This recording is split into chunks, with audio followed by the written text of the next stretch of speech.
자, 우리 하나님 말씀 봅니다. 하나님 말씀은 마태복음 8장 23절에서 27절까지입니다. 우리 프린트되어 있는 걸 제가 한 절 읽고 여러분도 한 절 읽고 마지막 27절은 우리 함께 봉독합니다. 배에 오르심에 제자들이 쫓았더니 바다에 큰 놀이 일어나 물결이 배에 덮이게 되었으되 예수는 주무시는지라. 그 제자들이 나와 깨우며 가로되 주여 구원하소서 우리가 죽겠나이다. 예수께서 이르시되 어찌하여 무서워하느냐 믿음이 적은 자들아 하시고 곧 일어나사 바람과 바다를 꾸짖으신데 아주 잔잔하게 되거늘 그 사람들이 기이 여겨 가로되 이 어떠한 사람이기에 바람과 바다도 순종하는고 하더라. 아멘. 우리 잠깐 기도하겠습니다. 거룩하시고 자비로우시며 사랑과 긍휼과 인애가 풍성하신 아버지 하나님 앞에 감사와 찬송과 영광을 돌립니다. 하나님의 말씀을 묵상하고 또 하나님의 참 진리의 뜻을 올바르게 깨달았고 또 깨닫게 될 때마다 이 세상에서는 하나님의 말씀이 정말 감추어져 있다는 것이 아버지여 정말 뼛속 깊이 새겨져 들어옵니다. 아무리 하나님의 말씀을 찾으려고 해도 찾을 길이 없는 정말 왜곡되고 또 변괴되어 하나님의 말씀이 정말 숨겨졌고 감추어졌고 또 많은 사람들에게 제대로 드러나지 않은 것을 발견할 때마다 정말 통탄할 일이 아닐 수 없습니다. 아버지 하나님의 진리의 말씀이 우리에게 온전히 들려지고 깨달아지고 또 우리 안에 새겨지게 하기 위하여 하나님께서 저희들에게 성령을 충만하게 부어주시고 하늘로부터 내리는 신령한 지혜도 충만하게 하여 주시옵소서. 총명과 명철이 넘치게 하시며 하나님의 말씀이 하나님께서 의도하신 대로 하나님께서 담아두신 뜻이 그 뜻대로 우리에게 깨달아지고 또 전하여지고 또 우리가 알게 되고 믿는 역사가 일어나게 하여 주시옵소서. 우리 로고스 교회 성도들뿐만 아니라 또 동영상을 통하여 하나님의 말씀을 사모하는 하나님의 말씀에 사모하는 수많은 사람들에게도 동일한 은혜로 함께하여 주시옵소서. 성령을 충만하게 해주시고 하늘로부터 내리는 신령한 지혜도 충만하게 그리고 총명과 명철이 넘쳐나게 하여 주시옵소서. 예수님의 이름으로 기도하옵나이다. 아멘. 이제 지난 일요일 날은 기적을 안 하고 다른 걸 했는데요. 오늘은 또 금요일 날 다시 예수님께서 제자들과 함께 배를 탔을 때에 일어난 기적에 대해서 또 공부를 하겠습니다. 앞에 이야기한 베드로가 배에서 내려 물 위로 걸어서 주님께 가다가 물에 빠지는 그런 내용과 크게 많이 다르지 않습니다. 그런데 좀 더 구체적이고 좀 더 앞뒤가 맞고 또 연결이 제대로 될 수 있도록 설명을 드리기 위해서 조금 준비를 했습니다. 그러니까 잘 들으시고 이해를 하시기 바랍니다. 조금 전에도 말씀을 드린 것처럼 베드로가 배에서 내려 물 위로 걸어서 주님께 가다가 의심함으로 바람이 불어 의심함으로 물속에 빠져들어가다가 주여 나를 구원하소서라고 외치고 주님께서 구원해 주시는 그 내용을 그 설교를 그 강해를 조금 잘 이해를 하시면 오늘 말씀도 그렇게 크게 어렵지 않습니다. 그런데 그 동영상 강해에 댓글을 남기신 어떤 분이 그런 말을 했어요. 중간 과정은 하지만 그게 무슨 뜻이겠어요? 중간에 설교한 그 결론에 도달하기 위하여 준비한 모든 내용은 이라는 거예요. 그런데 결론은 손가락 3개를 이렇게 쳐들고 정말 은혜를 받았다는 거예요. 이게 좋은 말인지 나쁜 말인지 참 도대체 알 수가 없는데 중간은 하지만 이 말은 중간은 좀 자기 생각에 맞지 않다는 거예요. 근데 결과는, 즉 결론은 아주 너무 자기 마음에 흡족하다라는 거겠죠. 근데 이제 되게 웃기는 게 그겁니다. 중간 과정이 없이 결론만 그냥 어떻게 내려버리면 그게 오늘날 세상 교회가 하는 게 그거 아닙니까? 과정은 어떻게 됐는지 모르는데 성경 한 구절 읽어놓고 실컷 얘기하다가 나중에 맨 끝에 가서는 성경 구호 돌아가가지고 거기서 몇 마디 하고 끝나는 거. 그게 중간 과정이 전혀 없는 거예요. 하나님의 말씀의 결론이 어떻게 그렇게 도달하게 되는지를 완전히 생략해버리고 결론만 줬다고 하는 건 하나님의 말씀을 제대로 이해하는 방법이 아닙니다. 또 어떤 자매님이 이제 말씀의 은혜를 받고 어떻게든지 다른 사람에게 전하고 싶은 거예요. 그래서 제 동영상을 여러 사람에게 이렇게 보내줬대요. 그런데 아무도 듣지를 않더라는 거예요. 그러면서 하소연을 하더라고요.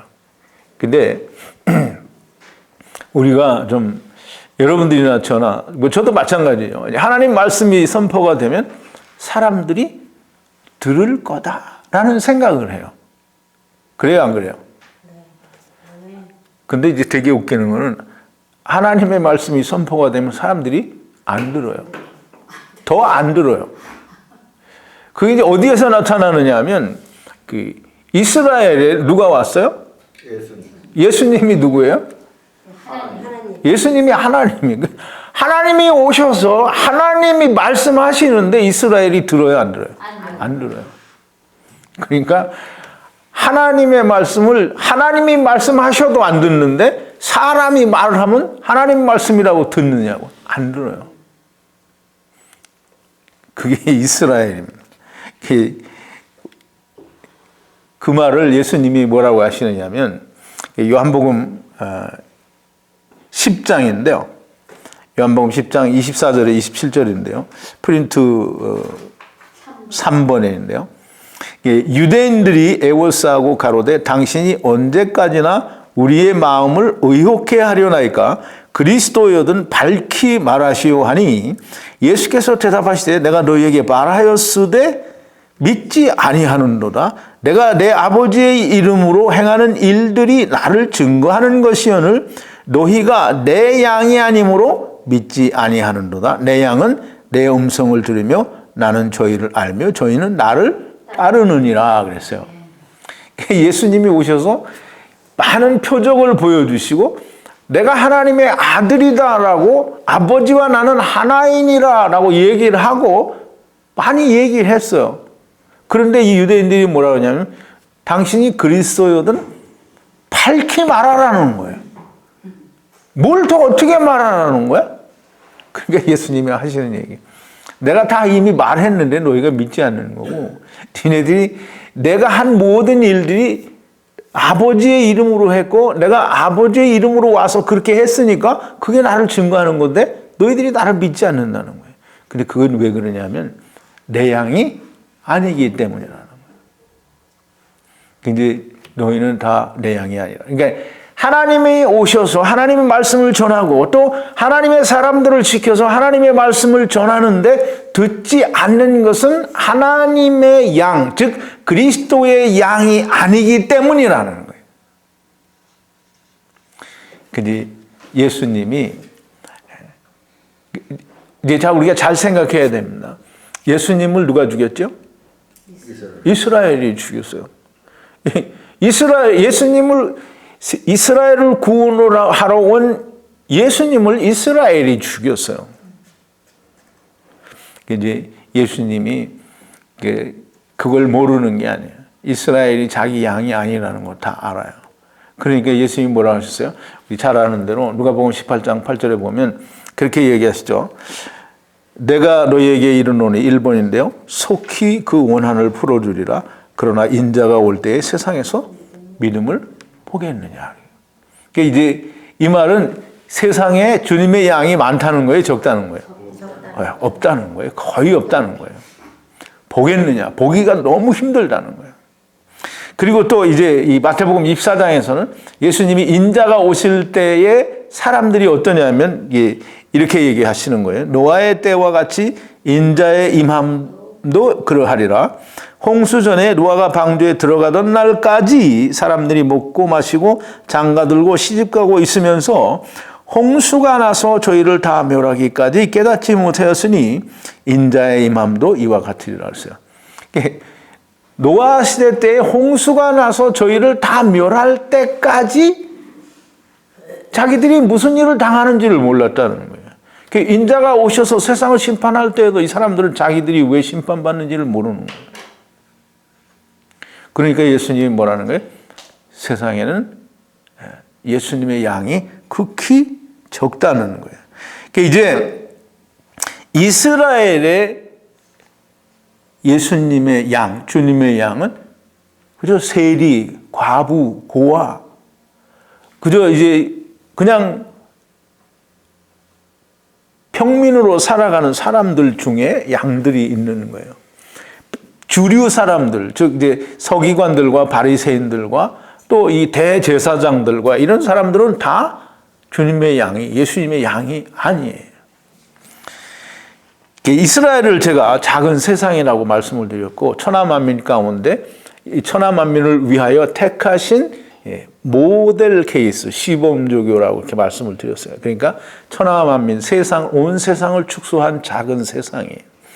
이스라엘에 일어난 모든 일들이 세상에 똑같이 일어난다는 거예요. 세상이나 이 이스라엘이나 사실상 그 모습은 똑같은 거예요. 세상이 이렇다라는 걸 이스라엘을 택해서 너희가 이렇다라는 걸 보여주는 거지, 이스라엘은 뭐 특별한 거기 때문에 이스라엘은 어떤 무슨 하나님 앞에 어떤 무슨 특별한 은혜가 있는 건 아니에요. 자, 이제 이 세상 사람들에게 이스라엘에 하나님이 오셔서 하나님의 말씀을 전했는데 듣지 않고 그 하나님의 아들을 죽여버린 것처럼 이 세상에도 똑같이 하나님의 말씀을 전하고 또 전하여진다고 하더라도 관심도 없고 듣지도 않고 또 믿지도 않습니다. 이스라엘이 그랬던 것처럼. 자기들의 입맛에 또는 자기들이 원하는, 그리고 자기들의 입맛에 맞는 것이 아니면 하나님의 말씀이라고 하지 않아요. 하나님이 성경에 뭐라고 하셨든지 또 어떻게 말씀하셨든지 이런 건 사실상 관심이 없어요. 이제 얼마 전에도 말씀을 드렸죠. 내 부모를 공경하라, 그렇지 않은 자들은 다 죽여버리라고 그랬는데, 하나님의 말씀을 가르치고 지키라고 해야 할 제사장들이 한 짓거리가 뭐냐면 내 부모를 공경하라 하는 말을 폐하기 위해서 고르반이라는 걸 만들어요. 사람의 계명을 만들어서 하나님의 계명을 폐하여 버리는. 그러니까 하나님께서 무엇이라고 말씀하셨고 또 하나님이 어떻게 말씀하셨는지는 관심도 없고 그것이 어떻게 되었든지 상관이 없어요. 그저 내가 유익하고 내 마음에 맞으면 그게 하나님 말씀이라고 생각하고 그렇게 가르치는 거예요. 자기들의 요구를 충족시켜주면 그것으로 만족하고 그게 하나님 말씀이라고 생각하는 거예요. 대부분의 오늘날이건 이스라엘이건 간에 이 대부분의 사람들이 사실상 하나님과는 또 천국과는 그리스도와는 전혀 상관이 없는 사람들이에요. 내가 하는 얘기가 아니고 이 목자 당신이 뭔데 그렇게 그런 식으로 막 판단하냐라고 말씀하실지 모르겠는데 내가 하는 얘기가 아니에요. 조금 전에 말씀을 드렸잖아요. 예수님이 인자가 세상에 올 때 너희 가운데서 믿음을 보겠느냐라고 말씀하셨고 인자가 올 때 임하실 때에도 노아의 때와 같이 사람들이 자기들이 다 멸망당할 때까지 모른다라는 거예요. 알면 그렇게 하겠어요? 모른다는 게 모르면 어떻게 되는 거예요? 노아 시대 때 사람같이 다 물에 빠져 죽는다라는 거예요. 그런데 이제 참 그 고무적이거나 또는 희망이 있고 소망이 있는 얘기는 듣는 사람이 있다는 거예요. 전혀 없는 건 아니라는 거지. 듣는 사람이 있다라는 거예요. 극히 적은 사람들이 듣는다는 거예요. 근데 그 극히 적은 사람들은 누구냐? 어떤 사람들인가? 복 있는 사람. 그게 들리면, 하나님 말씀이 들리면 복이 있는 사람이에요. 예수님이 이스라엘에 오셨을 때 예수님이 만나준 세리와 삭개오와 이런 모든 고아와 과부와 소경과 문둥병자와 죽었던 자가 다시 살아난 이런 모든 사람들은 복이 있는 사람들이에요. 근데 이 복이 있는 사람들이 어떤 사람이냐면 이 세상이 괴로운 사람들이에요. 소경된 사람은 세상이 괴롭죠. 세리들도 세상이 괴로워요. 왜? 남의 등을 쳐먹지만 자기 마음이 너무 괴로운 거예요. 과부는 어떤 게 과부인지 설명을 드렸죠. 남편이 없는 거잖아요. 남편이 없다라는 건 그리스도에 대한 소망이 없다라는 뜻이에요. 남편이 뭐라 그랬죠? 남편은 그리스도를 상징한다고 그랬어요. 남편이 있다라는 거는 내게 소망이 있다라는 거예요. 이제 과부는 소망이 없어요. 땅을 잃어버린 사람과 같은 거예요. 자, 이제 이 세상이 정말 괴롭고 고통스러운 사람들만이 하나님의 음성이 들려요. 왜 그러냐면 하나님의 음성이 뭔데요? 하나님의 음성이 뭔데 들릴까요? 이게 여러분들 잘 지금 생각해서 대답해봐요. 하나님이 우리에게 외치는 음성이 뭐예요? 예? 말씀이 아니고 말씀, 물론 말씀, 하나님이 입으로 말씀하셨으니까 말씀이에요. 근데 하나님이 뭐라고 외쳐요? 나를 따르라 말고. 이게 예수님은 나를 따르라. 예수님이 왜 나를 따라오라는 거야? 어디로 가려고? 한나라 가려고. 그럼 이제 하나님 나라에서 하나님은 우리에게 뭐라고 불러요? 예? 이거 뭐 자녀, 아들 뭐 이런 거 말고 좀 쉽게 생각해 봐요. 우리는 다 하나님을 떠나서 여기 왔잖아요. 그럼 하나님이 하나님 나라에서 우리를 부를 때 뭐라고 부르겠어요? 어떻게 외치겠어요? 탕자가 왜 타국에 갔을 때 만약에 들린다면 뭐라고 하겠어요? 아들아 돌아오라는 거예요. 그럼 이제 하나님은 지금 성경을 통해서 세상에다 외치는 거예요. 돌아오라 아들들아 돌아오라. 그러면 돌아오라는 말이 들리는 사람은 세상이 괴로운 사람이에요. 그러니까 돌아오라고 하는데 안 들려. 왜? 나는 세상이 좋은데 왜 돌아오라고 하느냐는 거야. 그러니까 안 들리는 거예요. 세상이 좋은 사람은 절대 하나님 음성이 안 들려요. 아무리 외쳐도 안 들려요. 예수님이 세상에 온 건 우리의 죄를 씻어주기 위해서 온 게 아니에요. 우리를 데려가려고 온 거예요. 데려가려고 하니까 죄를 없이 해주는 거예요. 그래서 이 예수님을 따라서 우리가 가는 거예요. 그러니 하나님이 빨리 오라는 거예요. 돌아오라. 누구와 같이? 예수님과 같이, 내 아들과 같이 너희는 돌아오라. 돌아오라는 말이 들리는 거는 내가 하나님을 떠나온 걸 아는 사람이 들리지요. 하나님을 떠나온지 몰라. 그러면 돌아오라는데 그게 들려요? 안 들려요? 안 들려요. 그러니까 하나님 말씀이 안 들리는 거예요. 자, 이제 오늘 본문으로 들어와서 이 제자들이 배를 탔어요. 예수님과 함께 배를 타고, 예수님은 몸이 피곤하셨던지 이제 배에서 잠이 들었어요.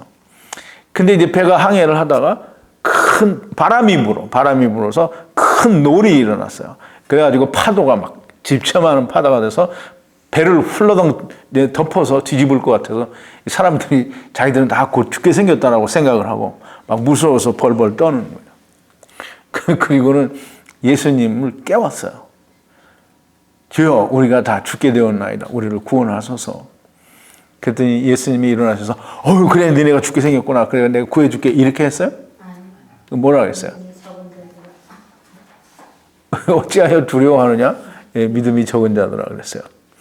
이제 이 오늘 짧은 5절의 말씀을 그냥 우리가 문자적으로만 이해를 해도 이 제자들의 태도가 이게 사실은 이게 이해가 되지 않는 거예요. 지금 제자들은 누구와 같이 있어요? 이제 제자들이 지금 예수님을 따라다니는 이유는 뭐예요? 예수님이 메시아라고 생각하고 따라다니는 거예요. 이게 성경에서, 즉 말씀에서 예언한 그 그리스도다라고 믿고 예수님을 따라다니는 거예요. 물론 이제 마태복음 16장이 되어서 제자들이 주는 그리스도시요 살아계신 하나님의 아들이십니다라는 고백을 아직 하기 전이기는 하지만, 지금 따라다니는 이유가, 제자들이 된 이유가 이 예수님이 하나님의 아들이다 혹은 메시아다라고 믿기 때문에 따라다니는 거예요. 이스라엘 사람들이 메시아다라고 믿는 것은 그건 그냥 어떤 사람을 그냥 믿는 그런 게 아니에요. 하나님의 보내신 우리의 구세주라고 믿는 거잖아요. 그럼 이제 예수님과 함께 있어요. 그럼 이제 배가 빠져서 자기들이 다 죽으면 예수님은 어떻게 돼요? 자기들은 다 죽고 예수님만 살아요?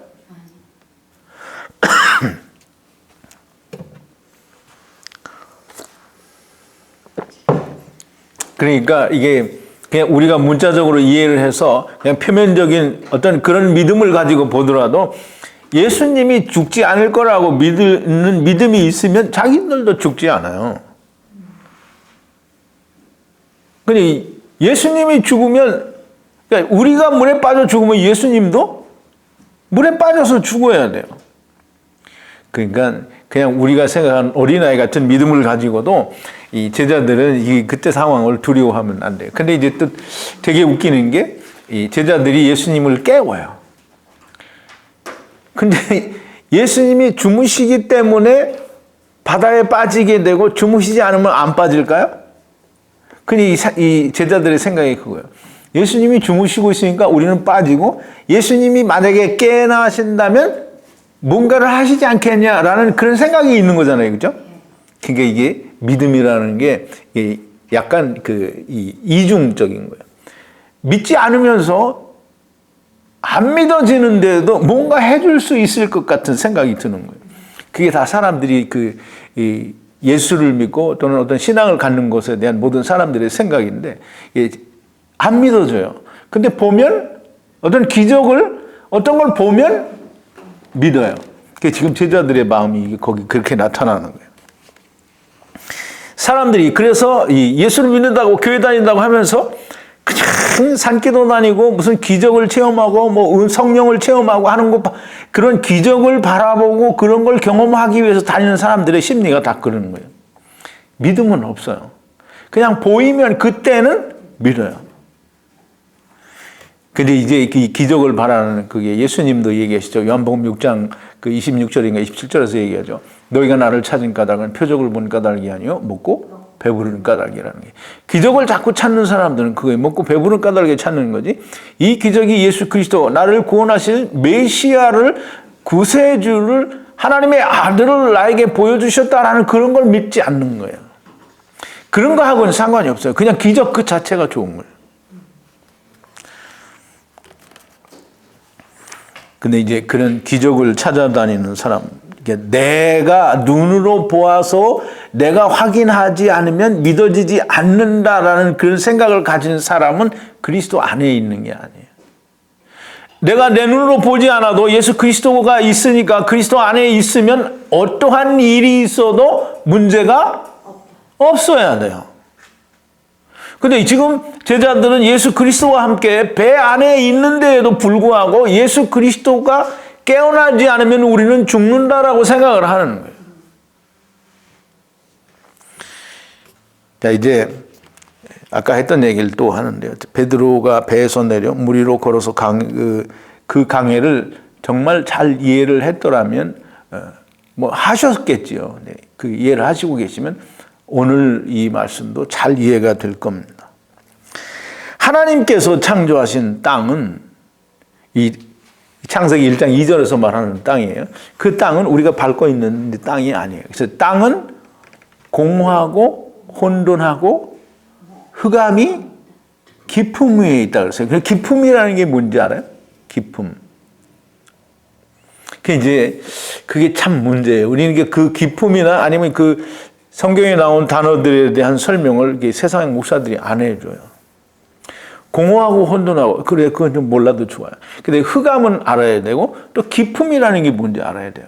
깊음이라는 말은 태움이라는 말인데, 깊은 물, 이걸 말하는 거예요. 이제 깊은 물 위에 뭐가 있어요? 흑암이 있고 있어요. 흑암이 깊음 위에 있고, 깊음이라는 것은 깊은 물을 말하는데, 바다같이 아주 깊은 그런 아주 그 심연 같은 그런 물을 말해요. 그러면 이제 그 물은 물 위에가 뭐가 있냐면 흑암이 있어요. 어둠이에요. 그러니까 이제 하나님께서 창조하신 이 땅은 이 땅 흙이 아니라 땅은 물이에요. 땅이 물이에요. 공허하고 혼돈하고 흑암에 쌓여 있는 물이에요. 근데 그 물 위에 하나님의 신이 수면 위에 운행하시니라 그랬어요. 깊은 태움이라고 하는 깊음이라는 그 뜻은 깊은 물이라는 거예요. 그러면 그 흑암에 쌓여 있는 그 깊은 물이 위에 성령님이 운행하신다라는 거예요. 자, 이제 그 하나님께서 창조하신 땅이라고 하는 말은 우리가 말하는 땅이 아니고 물을 말해요. 물 전체가 땅이에요. 자, 이제 물은 지난 그 베드로 얘기 때도 얘기를 했어요. 물은 뭐라 그랬죠? 말씀, 하나님의 말씀이에요. 물은 하나님 말씀, 공창 위에 물이든지 아래 물이든지 다 하나님의 말씀이에요. 근데 하나님의 말씀이 하늘에 속한 말씀이 있고 땅에 속한 말씀이 있는데, 하늘에 속한 말씀은 공창 위에 물이고 땅에 속한 말씀은 공창 아래의 물이에요. 이제 이 물이 왜 하나님의 말씀이냐라는 것을 우리가 이제 성경을 통해서 좀 찾아보자고요. 요한복음 2장 9절에 보면 기적을 얘기할 때 우리가 제일 처음에 얘기했죠. 아직 내 때가 이르지 아니하였나이다 라는 그런 제목으로 공부를 했는데요. 예수님이 포도주를 뭘로 만들었어요? 네, 물로 만들었어요. 그 물이 변하여 포도주가 됐다라는 것은 공창 아래의 물을 통해서 하늘의 물이 나타났다는 거예요. 즉 다시 말해서 물이 변하여 포도주가 됐다라는 이 포도주는 인자의 살과 피를 말하는 거잖아요. 즉 하늘에 속한 말씀으로 이 변화가 됐다는 거예요. 변화가 됐다라는 건 성취되었다, 이루어졌다라는 걸 말하는 거예요. 그냥 물이 변해서 포도주가 됐다라는 말이 아니라 땅에 속한 말씀에 담겨져 있는 약속, 그리스도가 이루어지고 성취되어졌다라는 말이 포도주가 되었다라는 말이에요. 그럼 물은 하나님의 말씀이에요. 이게 땅에 속한 말씀이든 공창 아래의 물, 같은 말이긴 하지만 다 그게 율법이, 하나님의 약속이 담겨져 있는, 즉 하늘에 속한 비밀이 담겨져 있는 땅에 속한 말씀이라는 거예요. 그게 포도주로 바뀌었다라는 건 하늘에 속한 비밀, 곧 예수 그리스도가 드러나서 나타나서 우리에게 보여졌다라는 거예요. 그게 포도주가 되었다라는 말이에요. 니고데모를 찾아온, 아니 예수님을 찾아온 니고데모를 찾아온 게 아니라 예수님을 찾아온 니고데모에게 예수님이 말씀하시죠. 사람이 다시 태어나지 않으면, 거듭나지 아니하면 하나님의 나라를 볼 수 없다. 그러니까 니고데모가 뭐라 그래요? 어떻게 사람이 다시 날 수 있느냐? 어머니의 태에 다시 들어가느냐 했더니 예수님이 얘기하시죠. 물과 성령으로 거듭나야 된다는 거예요. 이제 물이라는 건 공창 아래의 물, 즉 율법을 말하고 율법에 의해서 성령으로 다시 태어나야 된다는 거예요. 율법이 뭐예요? 율법이 뭘 우리에게 보여주죠? 율법을, 땅에 있는 물이, 율법이 밝히 드러나면 거기서 뭐가 나와요? 율법에 감춰져 있는 건 뭐예요? 생명이 누구예요? 예수 그리스도잖아요. 그러니까 율법에 감추어져 있는 건 예수 그리스도예요. 예수 그리스도가 밝히 드러나서 그 예수 그리스도와 함께 죽고 다시 사는 게 물과 성령으로 거듭나는 거예요. 그럼 물은 언제나 하나님의 말씀이에요. 그리고 이제 우리 요한복음 4장에 가보면 그 사마리아 우물가에, 수가성 우물가에 야곱 우물에 사마리아 여자를 예수님 만나서 얘기하죠. 이게 요한복음 4장 10절 14절인데요. 7번이죠. 6번 7번인데요. 예수께서 대답하여 가라사대 네가 만일 하나님의 선물과 또 네게 물을 달라 하는 이가 누구인 줄 알았다면 네가 그에게 구하였을 것이요 그가 생수를 네게 주었으리라. 예수님 생수 가져다녀요? 우리가 먹는 생수 가져다녀요? 예수님이 말씀하신 생수는 뭐예요? 생명의 물, 생명의 말씀을 말하는 거예요. 또 7번인데요. 내가 주는 물을 먹는 자는 영원히 목마르지 아니하리니 나의 주는 물은 그 속에서 영생하도록 솟아나는 샘물이 되리라. 예수님이 여기서 사마리아 여자에게 얘기하신 그 물은 생명의 말씀을 얘기하는 거예요. 그러니까 물은 말씀이에요. 자, 이제 우리가 이걸 꼭 좀 알아야 됩니다. 근데 이제 이 물 위에 누가 있다고 그랬어요? 창세기 1장 2절에 물 위에 하나님의 신이 운행하신다. 그래요. 하나님의 신이. 하나님의 신은 성령을 말해요. 성령이 운행하신다는 거예요. 그 물 위에, 수면 위에 하나님의 성령이 운행하신다. 이제 그 운행하신다라는 게 무슨 뜻이냐면, 신명기 32장 11절에 보면 이제 조금 표현이 나오는데요. 마치 독수리가 그 보금자리를 어지럽게 하며 그 새끼 위에 너풀거리며 그 날개를 펴서 새끼를 받으며 그 날개 위에 그것을 엎는 것 같이라고 해서 이 독수리가 날개를 펴고 그 새끼들을 보호하는 것 같이 이 성령님께서 이 수면 위를 운행하신다라는 거예요. 그럼 이제 성령님께서 이 수면 위를 완전히 차단하고 있다라는 그런 의미도 담겨져 있어요. 자, 이제 또 예레미야 23장 9절인데요. 이 성령의 운행하심에 대해서 설명을 하는 거예요. 선지자들에 대한 말씀이다. 내 중심이 상하며 내 모든 뼈가 떨리며 내가 취한 사람 같으며 포도주에 잡힌 사람 같으니 이는 여호와의 그 거룩한 말씀을 인함이라 그랬어요. 이 말씀이 이 사람에게 역사해서 그 성령님의 역사에 의해서 이 말씀이 그 속에서 이루어질 때 이런 역사가 나타난다는 거예요. 뼈가 어떻게 되세요? 뼈가 떨리며 내가 술 취한 사람 같이 된다는 거예요. 이제 성령님께서는 이 수면 위에 운행하신다는 게 성령님께서 온전하게 그 모든 공허하고 혼돈하고 흑암이 만연한 흑암으로 완전히 덮여 있는 그 깊은 물 위에 하나님의 성령이 완전히 장악하고 계신다라는 거예요. 그러니까 그 성령님의 완전하신 그 보호 아래에 있다라는 그런 의미도 가지고 있는 거예요. 그러니까 이제 보세요. 우리 하나님 말씀을 잘 이해를 해야 돼요. 성령님께서 완전히 그렇게 보호하고 있는데 그거 뚫고 나갈 수 있어요? 없어요. 그러니까 다 사기라는 거예요. 그게 말이 안 되는 얘기를 하는 거예요. 자, 이제 이 물 위에 하나님의 성령님이 운행하고 계신다고 그랬어요. 그럼 이제 물이 하나님의 말씀, 이 물이 우리에게 이해되어지고 깨달아지기 위해서는 성령님의 역사가 없으면 하나님의 말씀은 깨달아질 수 없다라는 거예요. 자, 그래서 이 처음부터 물, 즉 하나님의 말씀은 성령님과 함께 거하시는, 함께 있는 말씀은 그래서 성령님의 역사가 아니면 이해될 수 없는 것이 하나님의 말씀이. 그래서 땅 아래의 물은 이제 보세요. 이제 물 가운데에 창세기 보면 그렇게 나와요. 물 가운데에 이제 빛이 있으라는 나중에 천지창조를 할 때 공부를 하고요.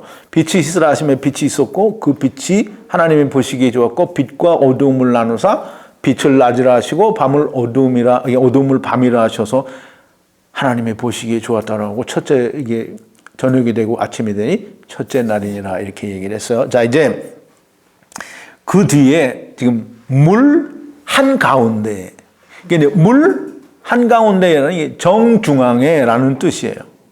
물 한가운데 정중앙에 이 궁창을 만드사, 이 궁창은 뭐냐면 이 하늘 끝에서부터 땅까지를 이게 궁창이에요. 그 사이에 우리가 가지고 있는 이 모든 공간 이게 궁창이에요.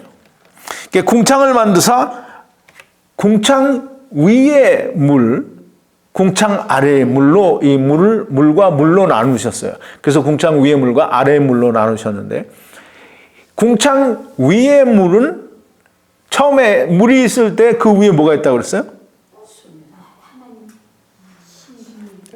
수면 위에 뭐가 운행한다고? 하나님의 신이 운행한다. 그럼 이제 물속 가운데 정중앙에 궁창을 크게 만들어서 그 위에도 물이 있게 했고 아래에도 물이 있어요. 그러면 하나님의 신은 어디에 있어요? 하늘 위에 있는 물 위에 있는 거예요. 그러면 이제 궁창 아래의 물에는 성령님이 물 아래에는 없어요. 그냥 물만 있는 거예요.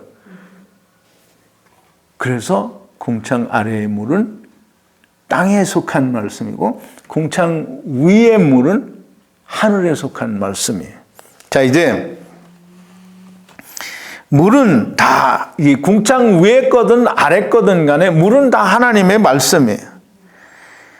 위의 것은 하나님의 성령님이 운행하시는 물이요. 땅 아래 궁창에 즉 바닷물은 성령님이 운행하시지 않는 율법이에요.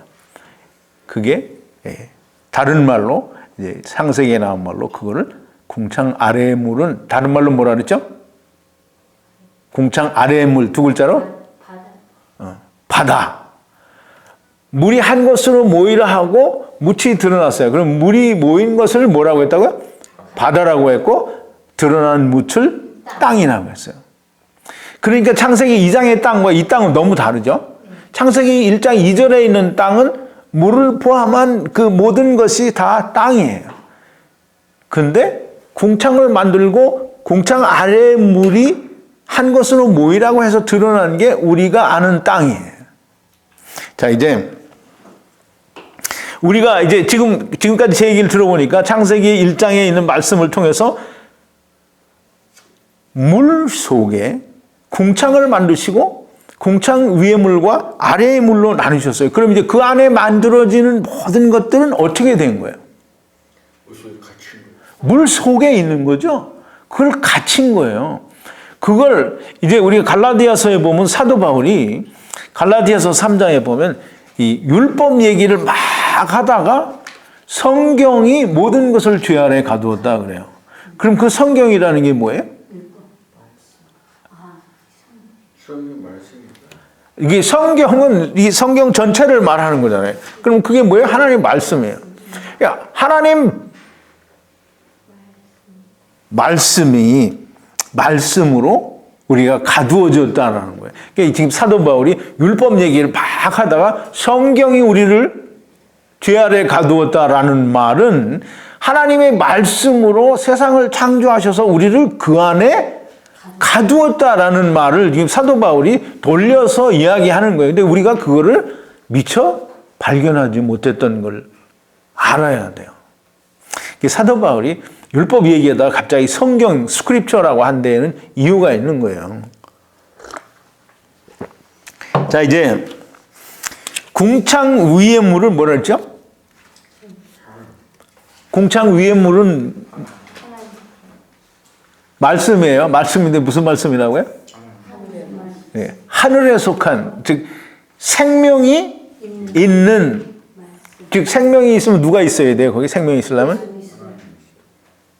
이제 하나님 맞는데 우리가 세상에서 우리가 생명이라고 얘기할 때 누구를 생명이라고 하나님이 생명이긴 해요. 근데 우리에게 생명을 주러 오신 분이 누구예요? 예수님이. 이 예수님이 있는 그 물이 하늘에 속한 물이에요. 근데 땅에 속한 이 물에는 예수 그리스도가 어떻게 돼요? 감추어져 있어서 몰라요. 그 이제 하늘에 속한 하나님의 생명의 말씀이 땅으로 내려온 분이 누구냐면 그분이 예수님이에요. 그래서 요한복음 1장 1절에 뭐라 했어요? 태초에 말씀이 계시니라. 이 말씀이 하나님과 함께 계셨으니 이 말씀은 곧 하나님이시니라 그랬어요. 근데 그 말씀이 하늘에 있는 하늘에 속한 말씀이 생명이 되어 이 우리에게 오신 분이 그분이 예수님이라는 거예요. 자, 이제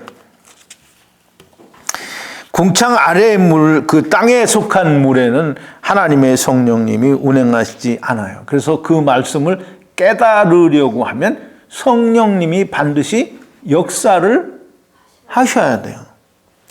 성령님이 역사하시지 않으면 깨달아지지가 않아요. 그래서 예수님께서는 오셔서 우리에게 말씀을 주시고 그 말씀을 깨닫게 하기 위해서, 즉 율법이 말하는 생명의 말씀이 예수 그리스도다라고 하는 걸 깨닫게 하기 위해서 누가 와요? 성령님이 오시는 거예요. 그래서 예수님이 성령님을 보내주신다고 하는 거예요. 요한복음 14장 26절에 보니까 예수님이 얘기하죠. 가시면서, 요한복음 14장에 아직 가신 때는 아니죠. 이제 가시기 전에 내가 이제 가면 내가 예수님이 그 성령을 또 다른 보혜사 성령을 보내주시겠다라고 약속을 하는 거예요.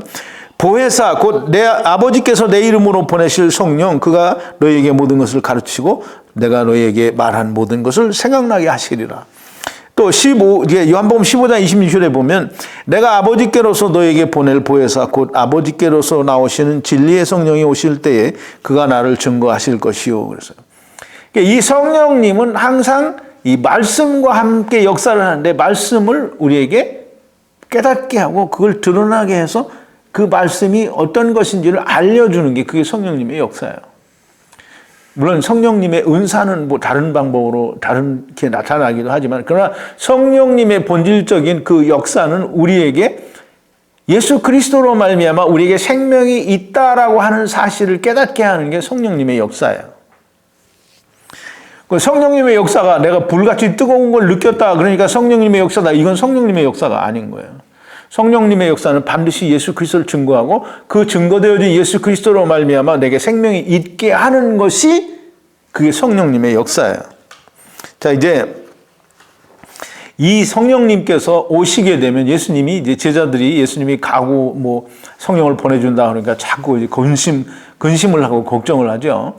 그래서 이제 요한복음 16장에 얘기를 해요. 16장 7절부터 11절까지인데요. 14번이 그러나 내가 너에게 실상을 말하노니 내가 떠나가는 것이 너에게 유익이라. 내가 떠나가지 아니하면 보혜사가 너에게로 오시지 아니할 것이요 가면 내가 그를 너에게로 보내리니 그가 와서 죄에 대하여 의에 대하여 심판에 대하여 세상을 책망하시리라.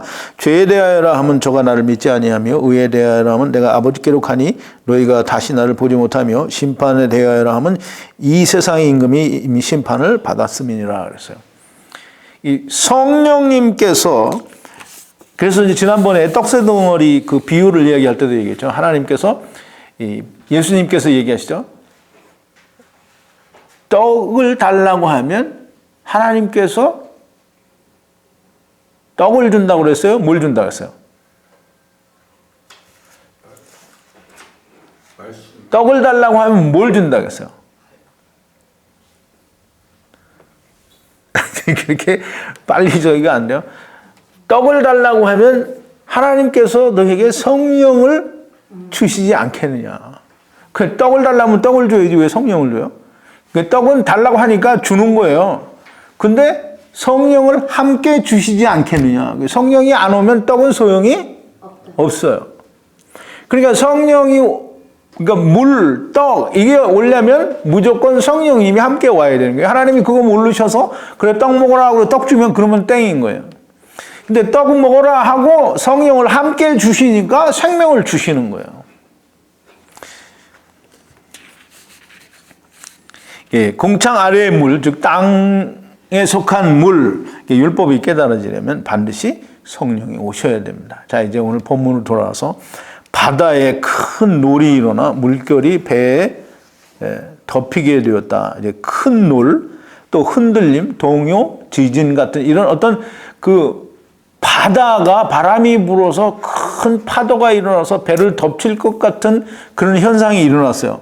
그러면 이제 큰 놀 또는 큰 물결, 파도가 일어나서 배가 덮이게 되는 것은 무엇 때문에 그렇게 돼요? 네, 바람 때문에 그렇게 되는 거예요. 근데 이제 우리가 지난 베드로가 배에서 내려 물 위를 걸어라는 그런 강해를 들을 때 여러분들에게 제가 말씀을 드렸어요. 바람이 뭐라고 했죠? 네, 바람은 성령이에요. 바람은 그 구약에서 얘기하는 성령, 즉 영에 대해서 루아흐라고 하는데 그거를 다 아네모스, 이게 지금 생각이 안 나는데 그 푸뉴마 또는 이 다른 말로 아네모스라는 이 다른 말로 번역을 했어요. 그래서 이 두 가지가 다 바람이라고 번역된 이 말이 다 성령을 말해요. 그럼 이제 바람이 불어서 파도가 일어났어요. 그러면 바람이, 성령이 불어서 바다, 즉 물이 큰 파도가 일어나서 배를 덮치게 됐어요. 그 뱃속에 누가 있어요? 제자들과 예수님이 있죠. 배는 그때 뭐라 그랬어요? 예, 배는 이제 그 방주라고 제가 말씀을 드렸는데, 이 방주라는 말은 이 방자가 모서리 방자예요. 무슨 말인지 알아요? 모서리 방자는 그 모자를 언제 쓰면 모서리라는 뜻이 될까요?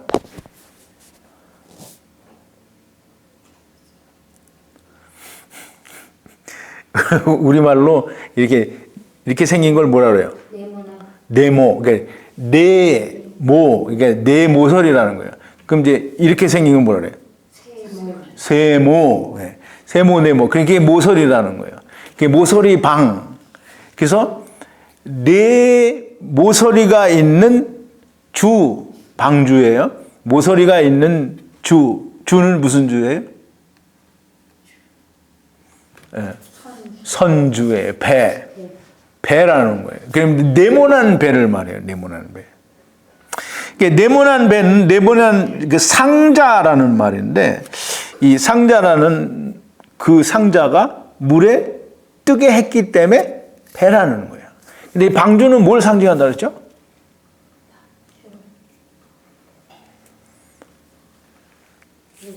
아니 그냥 방주는 예수님을 상징하는 거예요. 그럼 이제 제자들이 배에 타고 있잖아요. 그리고 배 자체가 방주예요. 그럼 그 배는 그림자잖아요. 그러면 그림자 안에 예수님이 있어요. 그럼 이거는 참 방주예요. 그럼 그 방주 안에 있는 사람이 죽겠어요? 안 죽겠어요?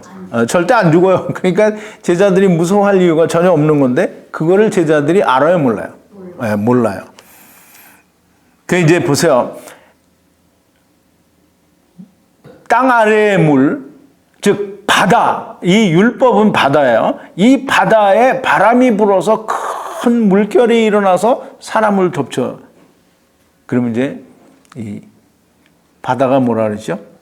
율법. 그러니까 율법에 성령의 역사가 일어나서 이 율법으로 사람이 뭘 깨달아요? 죄를 깨닫는 건, 죄는 어떻게 돼야 되죠? 죽어야 되죠. 그러면 이 성령의 역사에 의해서 이 율법으로 말미암아 죽을 수밖에 없다라는, 내가 하나님을 떠난 자라고 하는 걸 깨달아지는 그것이 바람이 불어서 큰 놀이 일어나가지고 큰 물결이 배를 덮치는 걸 말하는 거예요. 그럼 이제 성령의 역사에 의해서 내가 율법으로 내가 죽을 수밖에 없는 자라고, 그런 하나님을 떠난 죄인이라고 하는 걸 깨닫는 것이 그 바다에서 배가 바람이 불어 풍랑을 만나고 파도를 만나서 죽게 생긴 걸 말하는 거예요. 그래서 다시 말해서 율법을 통해서 성령님의 역사가 율법으로 말미암아 내가 죽게 된 걸 깨닫는 그것이 지금 예수님과 제자들이 당한 상태인데, 예수님이 그 안에 있으니까 절대 그런 일은 일어나지 않아요. 자, 이제 예수님은 주무시는 줄 알았어요. 이제 우리가 볼 땐 예수님이 주무시고 있으니까 이게 틀림없이 예수님도 같이 이제 빠져 죽겠구나 이렇게 생각하겠죠. 예수님이 주무시든지 안 주무시든지 상관은 없어요. 그러니까 걱정할 일이 전혀 없었던 거예요. 이제 예수님이 제자들이 깨우니까 일어나자마자 얘기하세요. 어찌하여 무서워하느냐? 믿음이 적은 자들아 그랬어요. 어찌하여는 제가 그때 베드로 얘기를 할 때도 얘기했어요. 어찌하여는 그 왜라는 그런 뜻보다는 무엇을 무엇이, 누구가, 어떤 것이 이런 뜻이에요. 그러면 이제 어찌하여, 이 말은 무엇을, 어떤 것을 니네들이 지금 두려워하느냐. 믿음이 적은 자들아. 믿음이 적은 자들은 지금 율법이 보여주는 그런 것도 니네들이 제대로 못 믿고 있다라는 뜻을 가지고 있는 거예요. 지금 예수님 말씀은 뭐냐면 너희는 지금 방주 안에 나와 함께 있지 않느냐. 도대체 무엇을 너희들이 지금 두려워하고 무서워하느냐. 그러면서 예수님이 곧 일어나셔서 뭐라 그랬어요? 바람과 바다를 꾸짖으신대 그랬어요. 좀 이 하다 보니까 굉장히 길게 됐는데요. 세상에 많은 이 부분을 설교하는 분들이 그렇게 얘기해요. 예수님은 하나님의 아들이시고 권능이 있는 분이니까 바다를 꾸짖었더니 바다가 잠잠하게 됐다. 그래서 이게 쉽게 얘기하는 거야. 바다야 바람아 잠잠하라 이랬더니 바람이 잠잠해진 거예요. 그렇게 얘기하면 그러면 이제 수박을 겉을 막 핥아먹고 수박 맛있네라고 한 거예요. 이 꾸짖다라는 말은 그렇게 그 말이 잘못됐다는 게 아니라 꾸짖다라는 말은 에피티마오라는 말인데요. 그 에피라는 전치사와 티마오라는 동사가 합쳐져서 에피티마오, 즉 꾸짖다, 비난하다, 힐난하다 이런 뜻으로 이제 성경에서는 거의 99% 그렇게 썼어요. 그런데 이제 이 두 단어가 합쳐진 건데 에피라는 말과 티마오라는 말이 합쳐졌는데 에피라는 말은 무엇의 위에라는 뜻이고 무엇에라는 뜻이에요. 즉 다시 말해서 어떤 사람에게 어떤 것에 물건값을 매긴다 그럴 때 만약에 가령 예를 들어서 이 책상에 값을 매긴다라고 말하면 책상에에 해당하는 말이 이 에피예요. 그러니까 티마오라는 말은 가격을 정하다, 값을 매기다라는 뜻인데 그게 또 다른 의미로는 비난하다, 또는 이렇게 꾸짖다, 이런 뜻도 있어요. 근데 이제 이 가격을 매기다라는 그런 뜻으로 쓴 적은 성경에 거의 없어요. 그러니까 이 말을, 오늘 이 말씀을 해석하기가 참 어려워요. 굉장히 어려워요. 그런데 이 티마오라는 말은 가격을 정하다 또는 선고하다 또는 정당한 형벌을 정하다라는 그런 의미를 가지고 있어요. 근데 그런 의미로 사용된 데가 있기 때문에 그 해석을 우리가 취할 수 있어요. 이 마태복음, 보세요. 이 마태복음 읽기 전에 예수님을 판 자가 누구죠? 유다. 예수님을 판 자가 누구예요? 유다가 예수님을 얼마에 팔았어요?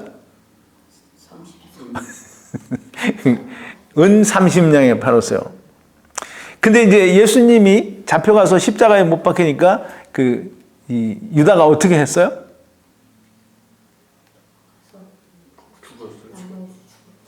어떻게 하고 죽었어요? 예? 제사장들을 찾아가서 내가 무죄한 사람을 팔아서 손 취한 거니까 이건 내가 가질 수 없다 그러고 제사장들에게 줬어요. 근데 제사장들이 그걸 받아가지고 이거는 피값이니까 우리 성전에 두면 안 된다. 그래서 성전에 안 둬요. 그리고 성전에서 이 바깥에 토기장의 밭을 사요. 그래서 그 토기장의 무덤으로 사용을 했어요. 근데 이제 그게 어디에 나오냐면 스가랴서 11장에 나오는데요. 이게 스가랴서는 조금 어려운 부분인데요. 이게 그 소선지서들은 대개 다 그 이스라엘의 멸망과 회복에 대해서도 거의 다 얘기를 하는데요. 그 17번이에요. 이 스가랴 선지자를 통해서 하나님께서 이스라엘에 대해서 예언을 하시는 거예요. 이 하나님께서 이 스가랴를 다 공부를 해야 되는데 여기만 딱 잘라서 얘기하니까 설명하기가 좀 쉽지 않고 여러분도 이해가 쉽지 않을 텐데 이 이스라엘에 대하여 하나님께서 은총이라고 하는 막대기를 취하여 잘랐으니 이는 이 모든 백성과 세운 언약을 폐하려 하였습니다. 그랬어요. 이 말은 뭐냐면 하나님이 은총이라고 하는 막대기를 잘랐대요. 왜 그걸 잘랐느냐 하면 이 이스라엘과 세운 모든 백성과 세운 언약을 폐하려고 함이라 그랬어요. 그럼 이제 하나님이 이스라엘과 세운 언약이 뭐예요? 그 율법을 어떻게 해요? 지금 뭐 하려고요? 폐하려고 한다고요. 뭘로 폐하느냐면 하나님의 은총, 은혜로 폐한다는 거예요. 그럼 하나님의 은혜가 뭐예요? 예수 그리스도. 그래서 이제 우리가 예레미야서에 보면 그런 게 있죠. 예. 날이 이르니 이스라엘과 유다 집에 내가 새 언약을 세우리라. 그래서 이 새 언약은 내가 이스라엘의 조상들과 그들의 조상들과 애굽에서 나올 때 세운 그 언약과 같지 않을 것인데 그 언약은 내가 이스라엘의 남편이 되었어도 저들이 그 언약을 파하였습니다. 그랬단 말이에요. 그냥 하나님께서 그래서 새 언약을 세운다는데 그 새 언약이 말하자면 여기서 은총이에요. 근데 이스라엘이 언약을 파했으니까 이스라엘을 구하려면 뭘 줘야 돼요? 은총을 줘야 돼요. 그래서 은총을 주고 언약을 폐해버리려고 하는데 당일에 곧 폐함에 그랬어요. 이제 그때 때가 돼서 언약을 폐함에 내게 청종하던 가련한 양들은 이것이 여호와의 말씀이었던 줄을 안지라.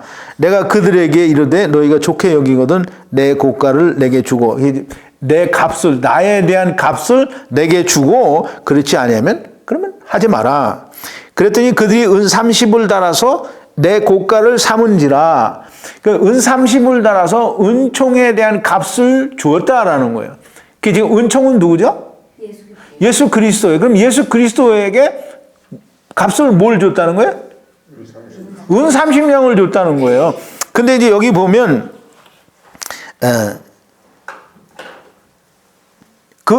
하나님의 언약을 폐함에 내게 청종하던 가련한 양들은 이것이 여호와의 말씀이었던 줄 안지라. 이거는 지금 따로 설명을 한 시간쯤 해야 돼요. 그래서 이거는 나중에 다시 공부를 하기로 하고, 좌우지간 이 제사장들, 즉 이스라엘의 가련한 양들이 하나님의 말씀인 줄을 알아요. 근데 그걸 자기들이 아는 게 아니고 하나님께서 그냥 하게 하시는 거예요.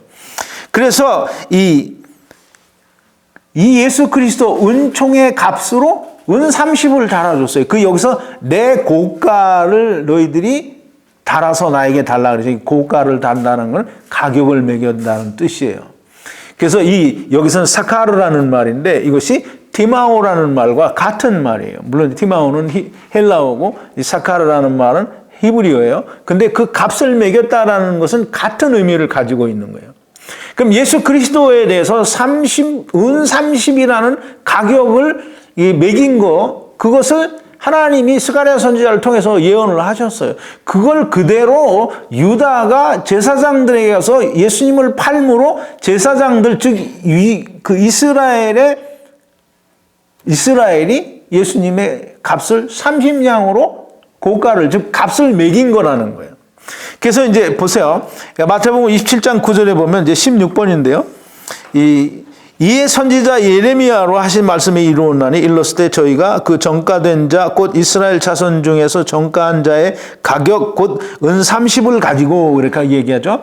근데 여기서는 이제 스가랴 선지자가 나와야 되는데 왜 예레미야라고 말하는지 그거는 좀 알기가 좀 어려워요.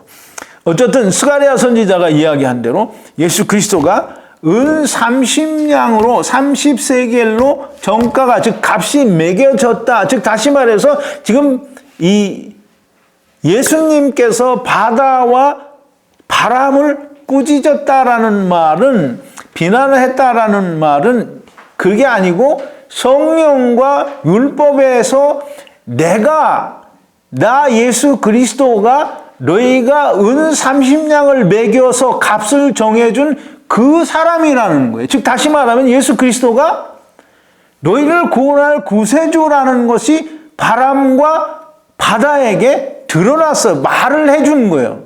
그게 꾸짖었다라는 거예요. 그러니까 바다와 바람은 어떻게 해야 돼요? 예수 그리스도가 오셨으니까 잠잠해져야 되는 거예요. 당연히. 그게 잠잠해졌다라는 거예요. 그럼 예수님이 바람아 바다야 잠잠하라 이렇게 해서 잠잠해졌다고 하면 그러면 그건 정말 하나님 말씀도 아니고 정말 개뿔도 아닌 거예요. 이게 우리 하나님 말씀을 좀 이해를 하려고 하면 창세기에서부터 제대로 이해를 해야 우리가 이해를 할 수 있어요. 지금 바다에서 제자들이 배를 타고 예수님과 같이 항해를 하다가 큰 파도가 일어나서 죽게 생겼는데 예수님이 일어나서 바다야 잠잠하라 이렇게 해서 바다가 잠잠해졌다고 하면 그러면 하나님이 말씀하시고자 한 걸 하나도 안 가지고 다 버린 거예요.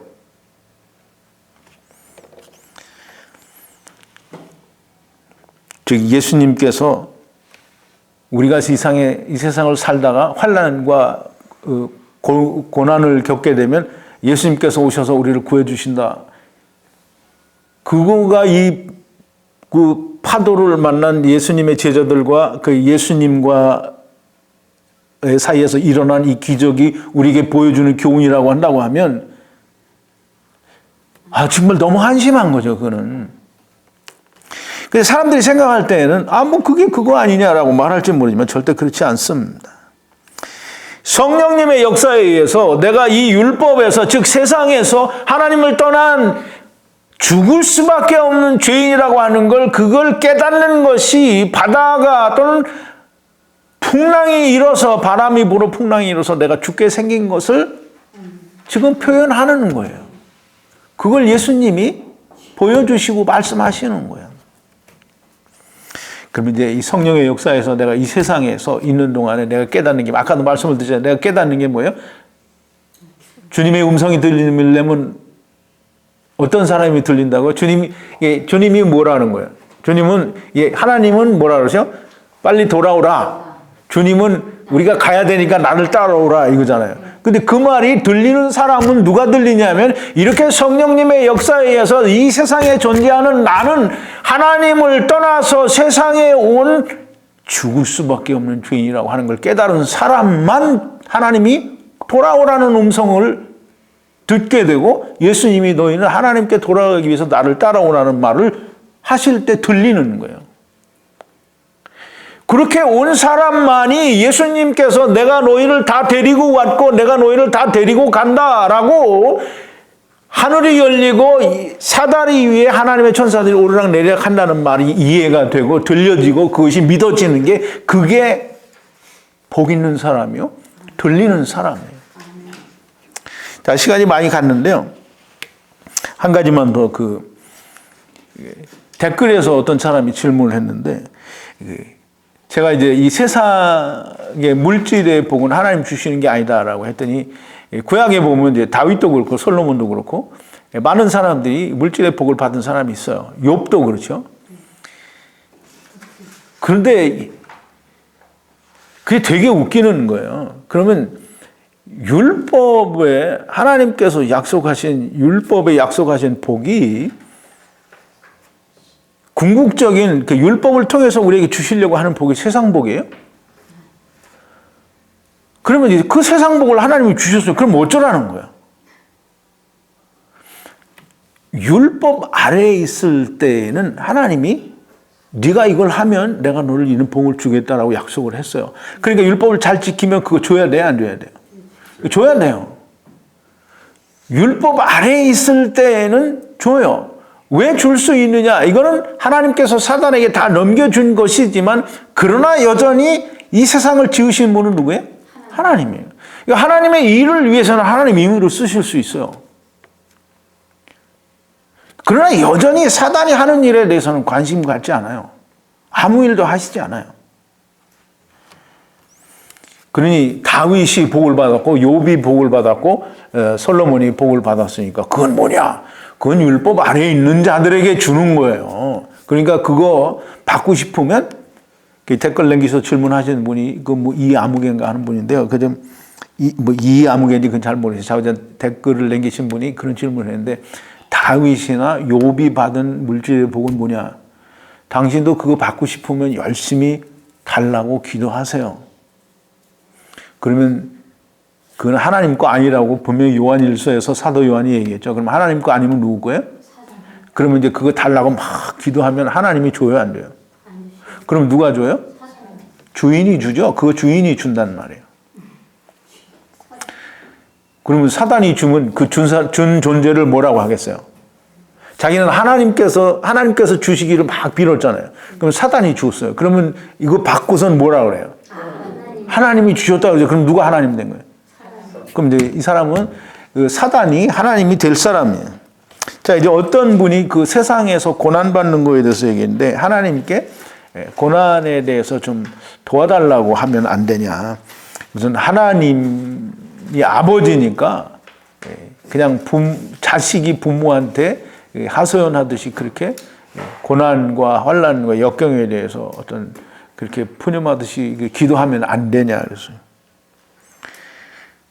근데 조금 전에도 얘기했지만 세상에 고난 받을 때 이 고난이 괴로워서 막 하나님께 도움을 달라고 기도를 해요. 그럼 하나님께서는 고난을 줘요, 안 줘요? 하나님은 고난을 안 줘요. 세상이 괴롭게 하게 된 것은 처음부터 그렇게 한 거지만, 이제 보세요. 세상에 온 건 하나님이 우리는 안 간다고 하는데, 야, 가서 한번 해봐. 너 가봐. 내가 뒤를 봐줄게. 가봐. 이렇게 했어요? 아니요.